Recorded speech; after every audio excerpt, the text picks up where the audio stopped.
প্রিয় ভাইরা আমার, এই যে এটা হলো একটা গ্লাস, এই গ্লাসে যদি আমরা পানি ঢালি তাহলে এখন বলেন যে গ্লাসের মধ্যে কি আছে?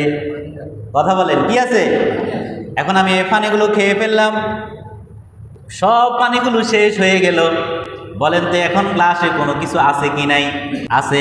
কি আছে? বাতাস আছে। কি আছে? বাতাস আছে। একইভাবে গ্লাসটাকে যদি আমরা ধরি হৃদয়, অন্তর, ওই অন্তরে যদি আমরা কোরআনকে রাখি তাহলে অন্তর সুস্থ থাকে, ভালো থাকে। যখন আমরা ওই অন্তরে কোরআন রাখবো না, ওই অন্তর খালি থাকবে না, ওই অন্তরে প্রবেশ করবে শয়তান। শয়তান তখন ওই ব্যক্তির চিন্তায়, ওই ব্যক্তির মননে, ওই ব্যক্তির আচরণে প্রভাব ফেলবে। সে কথা বলবে যেন শয়তান কথা বলছে, তার কার্যক্রমগুলো এমন হবে যেন সবগুলো শয়তানের কার্যক্রম চলছে। সৃষ্টিগতভাবে সে মানুষ হবে, তার কথা, তার কাজ, তার কর্ম সব হবে শয়তানের মতো, কারণ তার হৃদয়ে কোরআন নাই।